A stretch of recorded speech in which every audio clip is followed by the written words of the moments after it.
Hello everyone and welcome back to Dragalia Foundry, a fan channel where everything Dragalia lost can be found.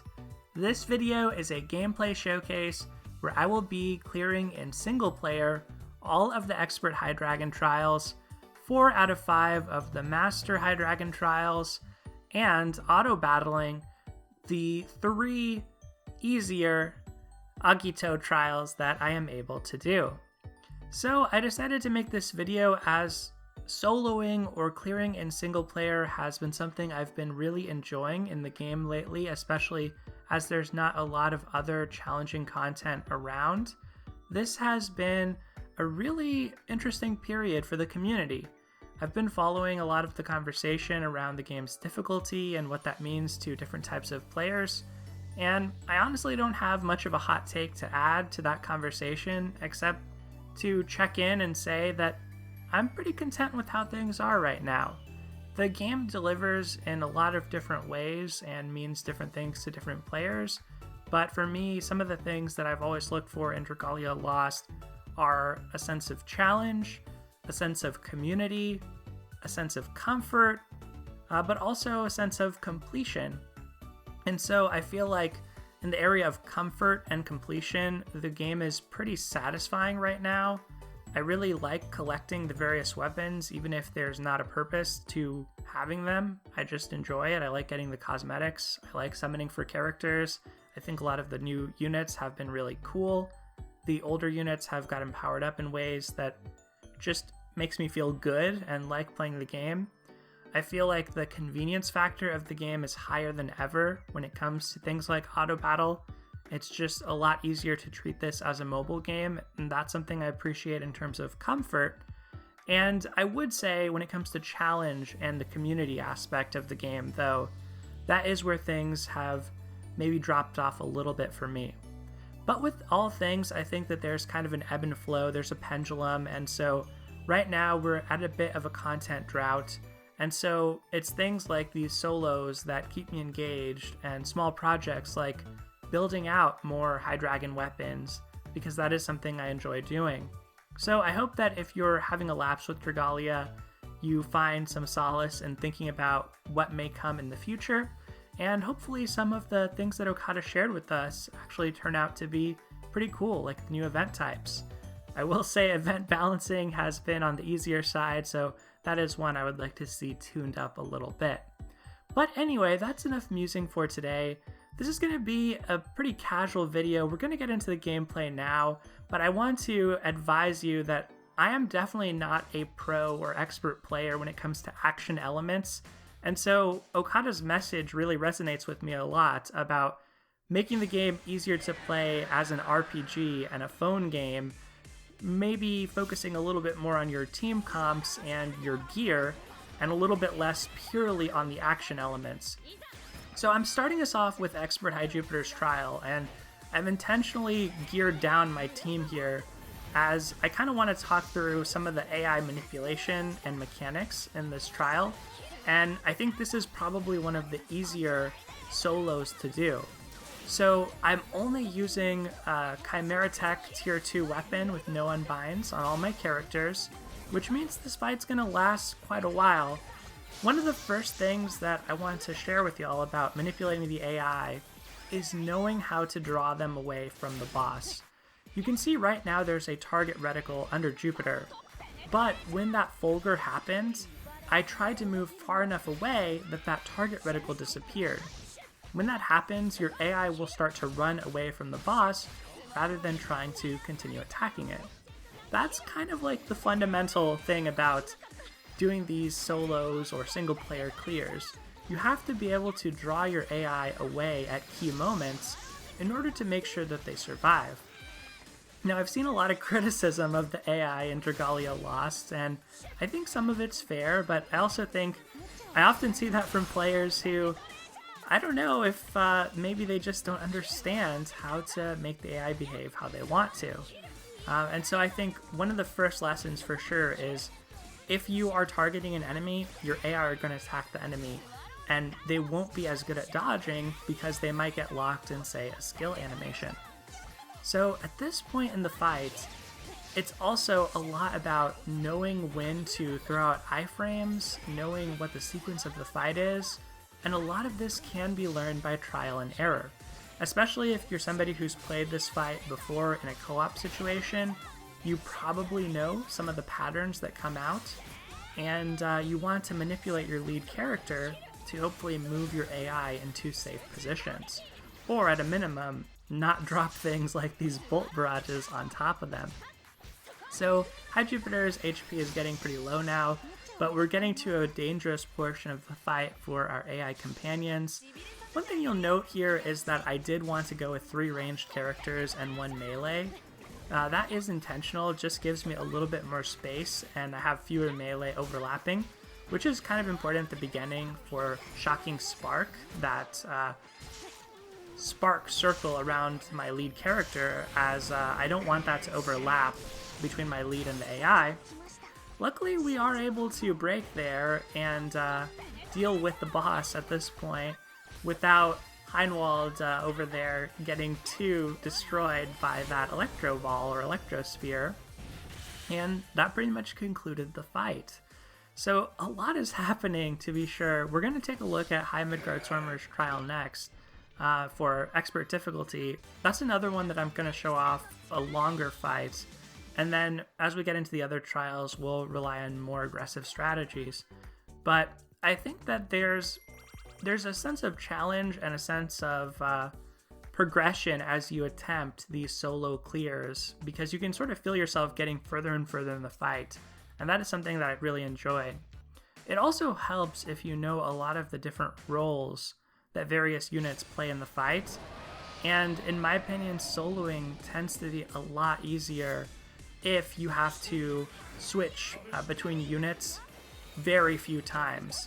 So in this case, High Midgardsormr's trial, I'm also using a budget setup.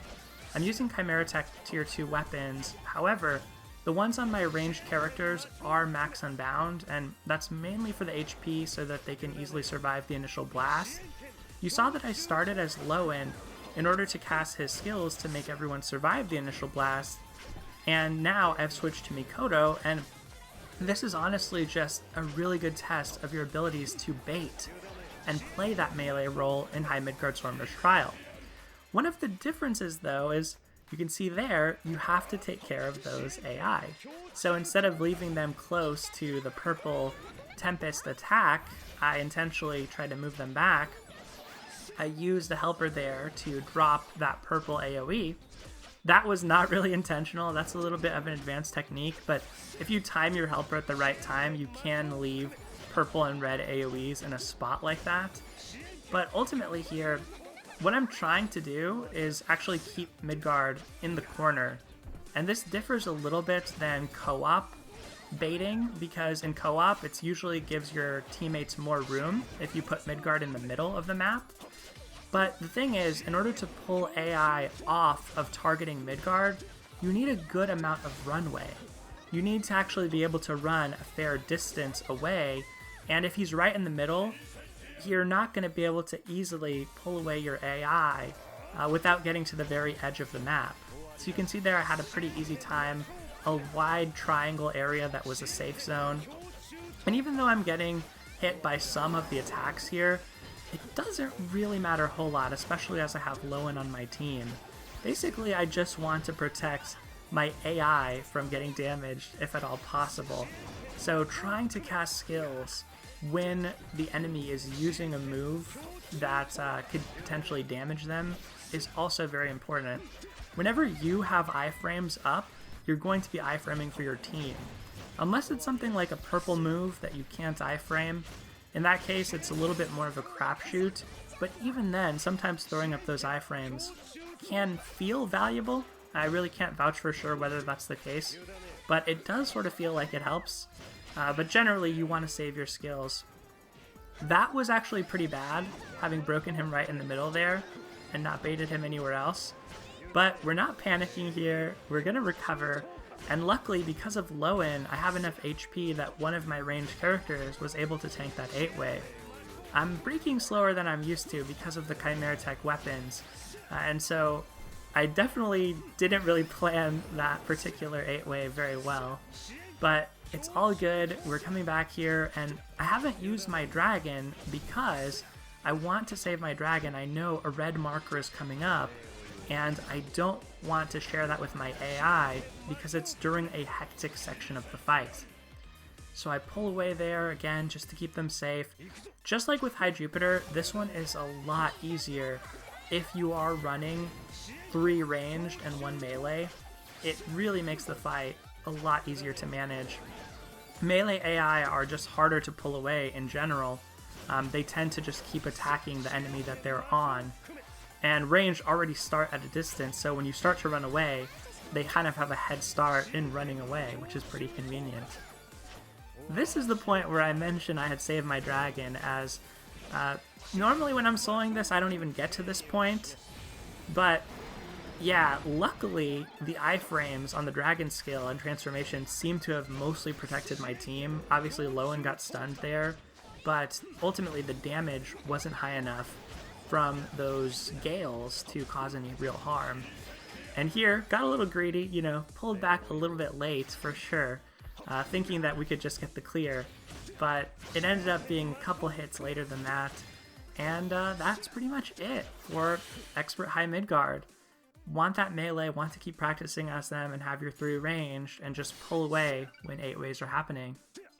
Like I said at the onset, this is not pro level, not speedrun level, but I found a lot of satisfaction in doing it, and hopefully these 2 clears, which were on the lower investment side, give you some confidence that this may be something that you could try out yourself.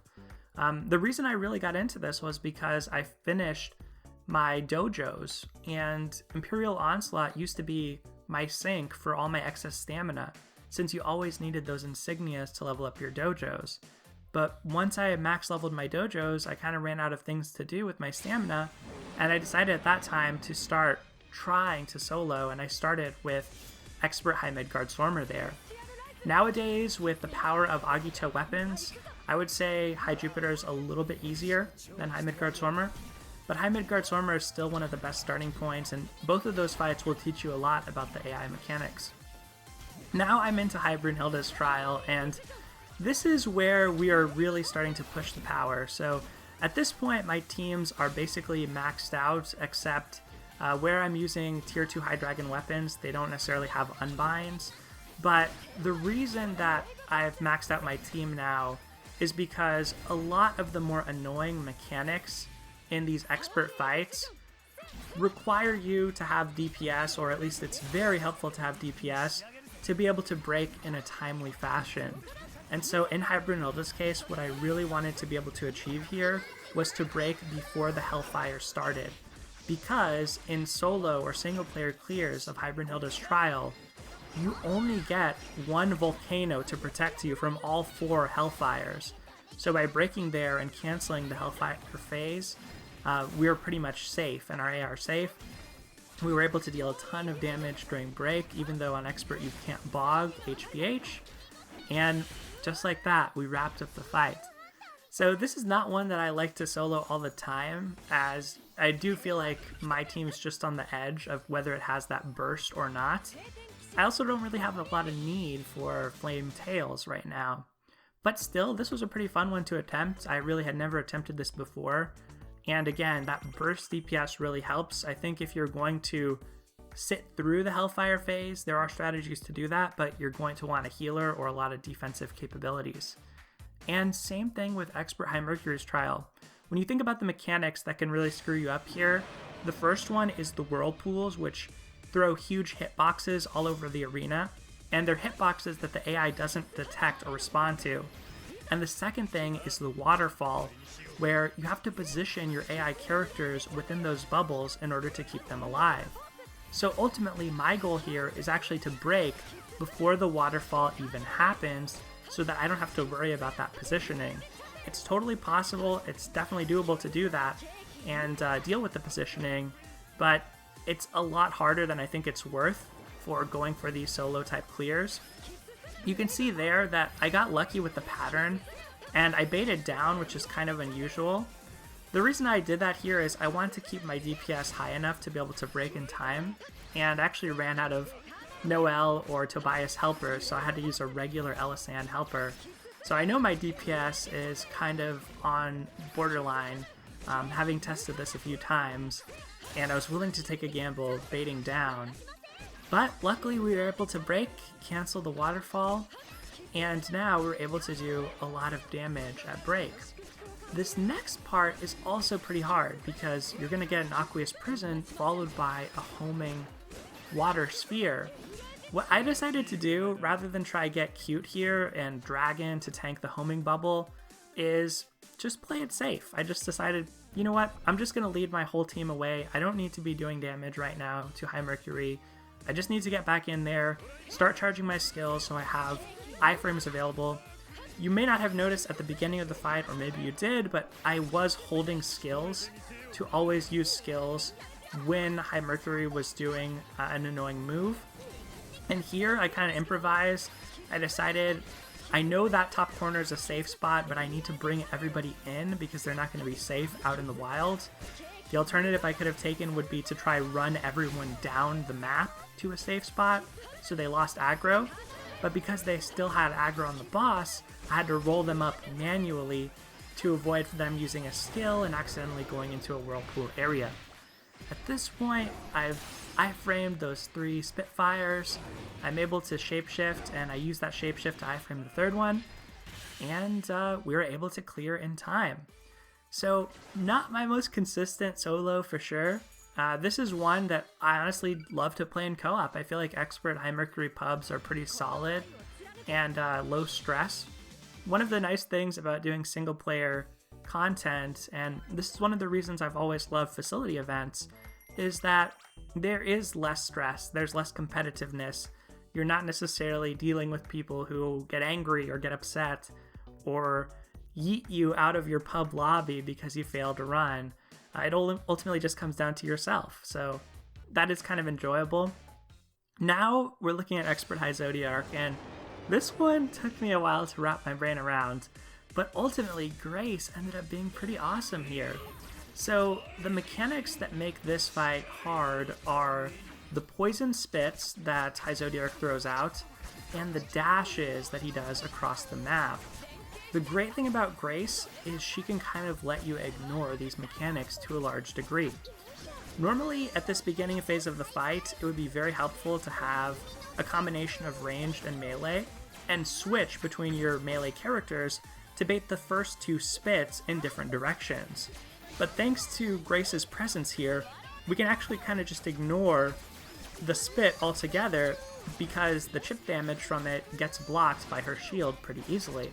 And same thing with the dash. We basically let the dash happen through our characters. The DPS check in this case, I said with High Brunhilda it was the Hellfire, and with High Mercury it's the Waterfall. Here, I really wanted a strong enough team to be able to break by that Cursed Realm.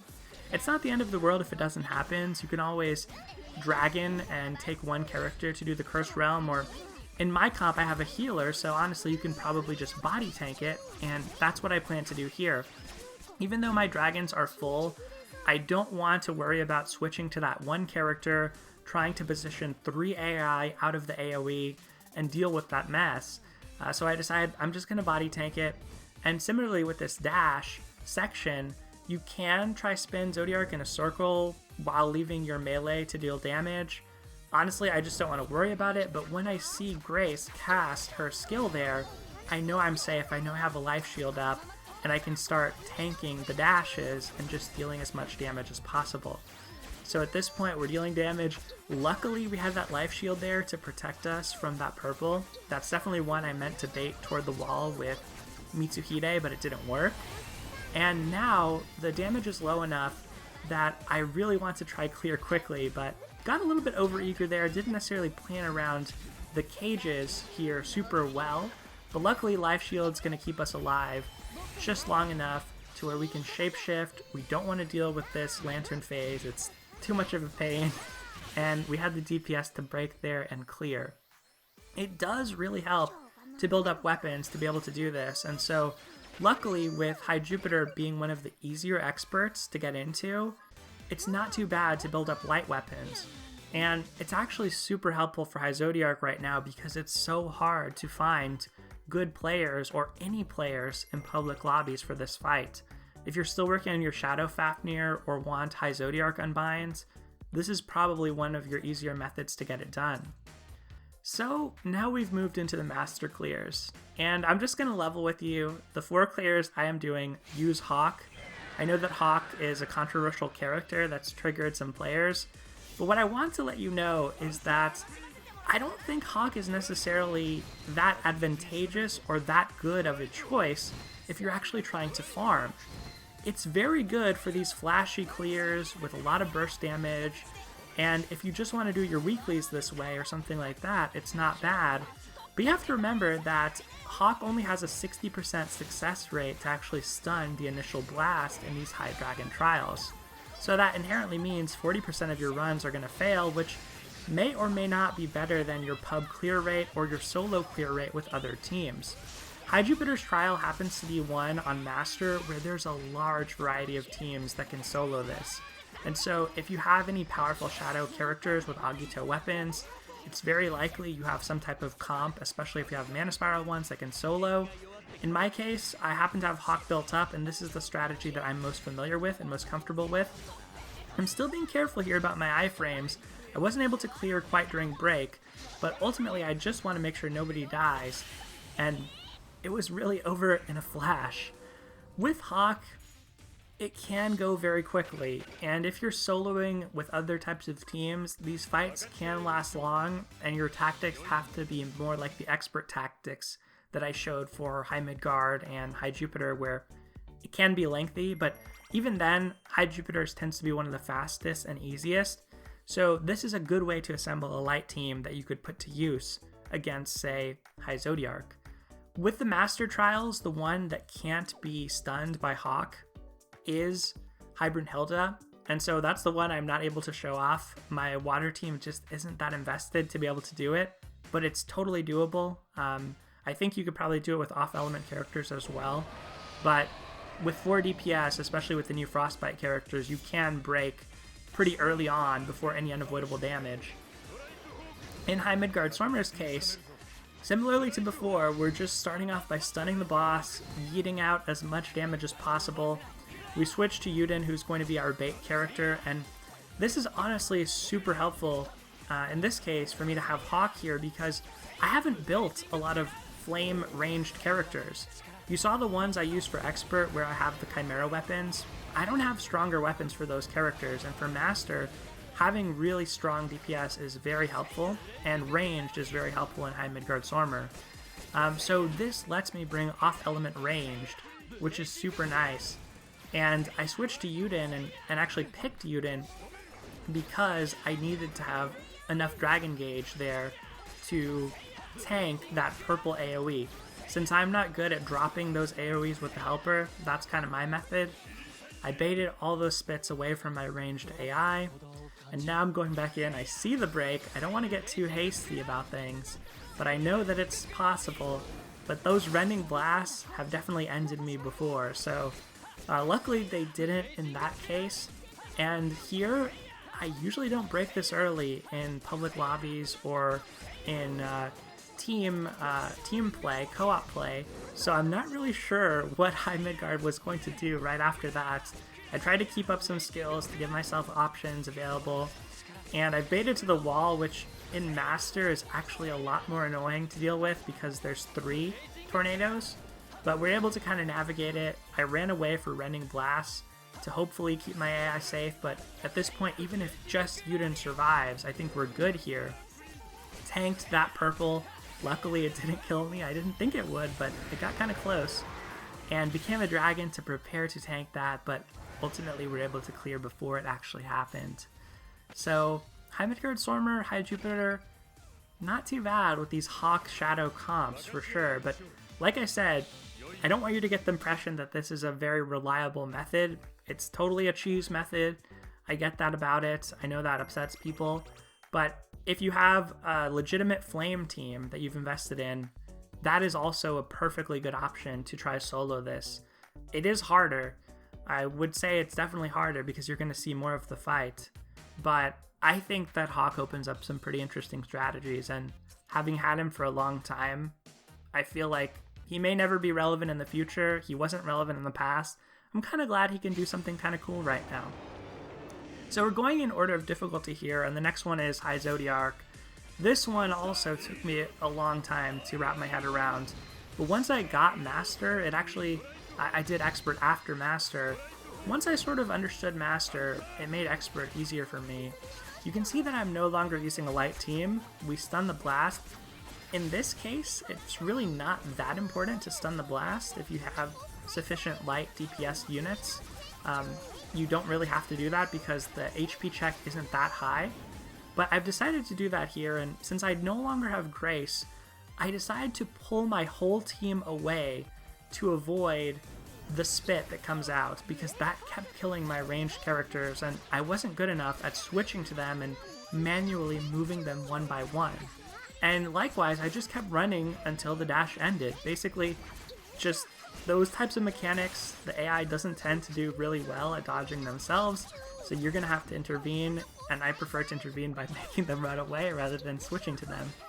Luckily, we were able to break in time for Cursed Realm, and honestly, our DPS is awesome here with these off-element characters.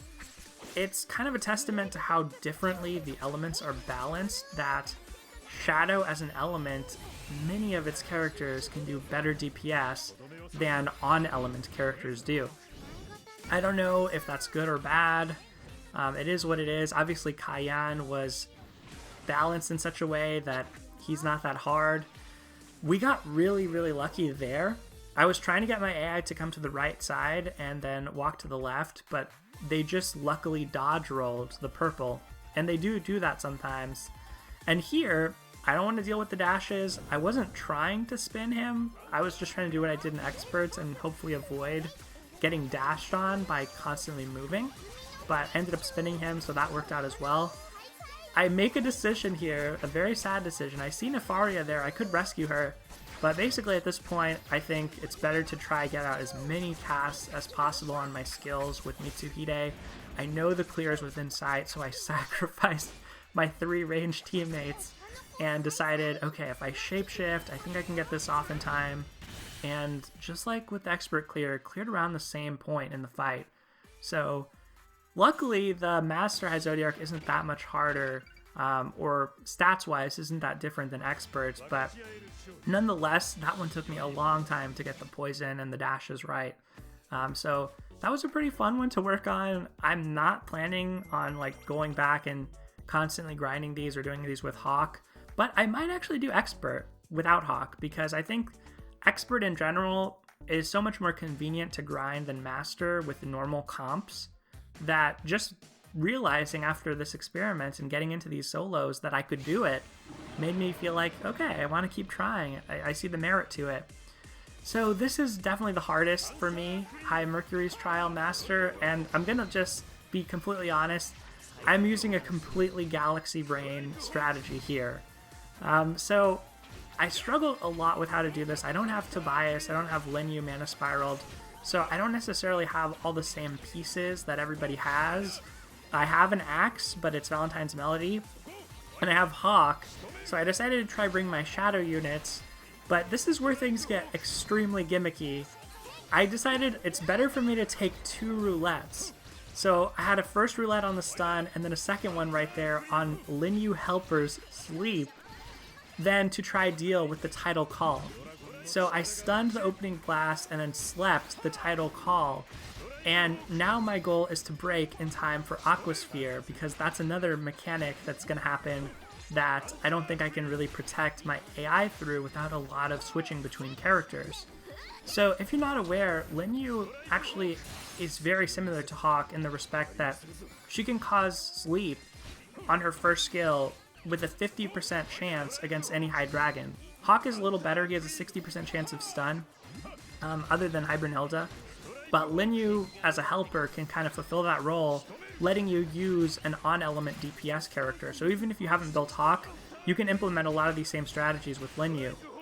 However, unfortunately, our break DPS was not as good as I would have hoped. So this is where my strategy really started to fall apart, and basically the rest of this fight is just like Scrambleverse. how can I make this work? There's not that much HP left. Can I just kite the boss long enough and do chip damage to get the clear? And so this is also a thing that happens, especially in Master, is like if you don't know what you're doing, a lot of times your first clears in these things will be very, very ad hoc. You have to do some improv. But by having done this fight before in co-op, I know when certain things are happening. I knew there that if I let those rats live, they were probably going to kill me on that Aqua Spiral, or rather Tidal Call. So I decided to use my one helper that was left to sleep them, and I know once I get my S2 active, I'm going to be in a really good position here as Hawk, because that's where so much of his DPS comes from. You really want that poison to be on the boss to have high DPS. But I'm trying to be patient. I don't want to waste my dragon just to eat that sphere. I know that I can dodge this portion of the fight, so I'm just dodging. Luckily, my rolls didn't cost me there. That was pretty greedy, not running and actually rolling. But now I have a good opportunity to unleash this payload of damage. And unfortunately, earlier in the fight, my break damage was just too low, in part because I needed to use so many of my skills just to reach break before Aquaspheres. I think if you have Gala Alex instead of Valentine's Melody, this approach could totally work and probably clear on break. But as you can see, we ended up lasting quite a bit longer than break, but Hawk is getting the job done over here. He hasn't died yet. I know another Tidal Call is coming up though, and that is pretty terrifying to me with all these rats here and no SP. I see the pattern, I see all the rats on that side. I decide to risk it. I never go to that safe spot at the bottom, but I figured with Mercury and all those rats, going to the left was not an option, so I slightly missed the target. But I had my revive, and at this point, I know that if I can get iframes up, I can protect at least some of my AI. I'm going to be in good shape here to actually get the clear. So I get my first iframe, still very perilous. Hawk, once you've unleashed his skills, it does take a while, especially when you have to dodge this much. But I see those two iframes, I know second skill is going to turn into so many other charged skills. And at this point, with Melody still alive, I feel like we have it. I don't want to get too greedy, but there we go. So that is the final Master High Dragon trial I have managed to solo. By far my most Galaxy Brain approach, for sure, with the stun into sleep. Like I said, it's not even a good idea to try do this to farm. It's way easier to farm with 3 Hawks and a Tobias in co-op, but it's sort of a form of entertainment. It's kind of fun to think of these weird strategies and see if they work. That's the aspect of this that I really liked, and in this case, it actually happened to work, and that was my first ever solo of that fight. So, lastly for this video, I want to share some content that is a little more controversial. These are auto battle clears. I'm going to start with the easier ones of the standard difficulty for Kayan and Volk, as I don't think that these were too far out of anyone's grasp, even before Grace was released as a unit. But Grace as a unit was a pretty big game changer when it came to Expert Kayan. It was already a fight that was fairly easy to solo. Because of how easy it was to clear in co-op, a lot of players built up teams with Shadow Agito weapons very quickly, and then were able to put those teams to work to solo clear this content. When it comes to Volk, it's a lot harder. So I haven't soloed Expert Volk. Like I said earlier in the video, I don't have a lot of flame ranged characters, and those are super helpful in that fight. I don't have Xania or Halloween Lowen built really properly, and I don't have Cerise or Chelsea built properly. I don't even have either of them at all, actually. So that's one thing I have yet to tackle, but that and Master High Brunhilda kind of give me something to look forward to trying one day. But definitely with Grace, the great thing about her for soloing and autoing is your AI are not going to get knocked down. I feel like that's actually a huge factor.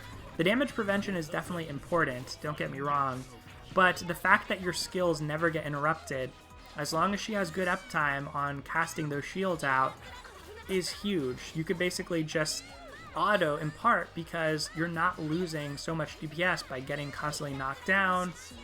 It's so different than playing a regular healer because it's mitigation. In this particular comp, in part because I have 2 off-element units, I am using 2 healers here, And so this is going to go longer than when I manually solo the standard Volk fight.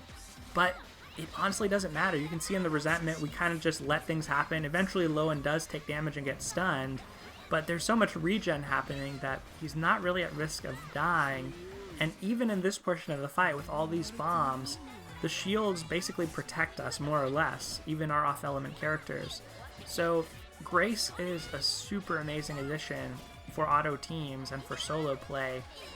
I'm sure that she can be used in other ways that I've yet to explore, but she was definitely a source of inspiration thinking about this, and I'll credit and link to a post in the comments of this video for Kayan, which is the team that I emulated to be able to get my auto. Honestly, my setup for Kayan auto isn't 100% consistent. I think my DPS is just a little bit too low to where it's 100% consistent if I throw one Shinobi or throw one helper skill in there, but sometimes the DPS is low enough that it gets to a late phase in the fight that makes it very hard to win. But that said, I know we've gone through so many teams today. I really don't know all of the teams that I'm using here because I used the history feature and there's not enough team slots. And so I'm not able to share all of the teams, but I will try share some of the teams. And I know that if you pause in the video, you can kind of see the teams as well. The other thing is if you see something, it's pretty much maxed out. That's kind of my guarantee to you. Except if it's a High Dragon Tier 2 weapon, then it's probably 0 unbound. So this is our last one for today, Auto Battle of Expert Kayan. I've alluded to it, I've said it. It is unfortunate, I think, that he's a little bit too easy, but playing Volk now exclusively with my wings for my weeklies for Agito, Volk has become pretty challenging with the player base that's currently taking it on. And so I hope that the next Agito boss is somewhere in the middle. When Volk first came out, I was super pumped. There was so much excitement around it, and so I do think there's a lot of hope for the next Agito boss. I think we kind of have to wait and see what it's like. It does seem like it's going to be the twins at this point, but a lot of other commenters have said, you know, it might be Ciela, the water Agito boss. You never know. We did get more levels on our wind facility in the compendium, so that's a possibility, but whatever happens, I am hopeful. I think that it will probably be harder just by virtue of those elements not being as completely busted as Shadow is. I don't have Gala Alex, but you'll see that here it turns out that Vice is a really good DPS substitute, and on the AI his kit is simple enough that it's really easy to utilize, so I'm pretty happy with his performance here. This is one of my faster clears. If it gets to the phase after this, it gets very hard because Grace and any ranged characters stand in the path of these golden orbs and just get chip damage to no end. But we were able to get the job done. That is it for this video, everyone. I hope you've enjoyed this casual look at some solo content. Had a lot of fun putting it together and commentating. Thank you so much for watching. Take care, and I'll see you next time.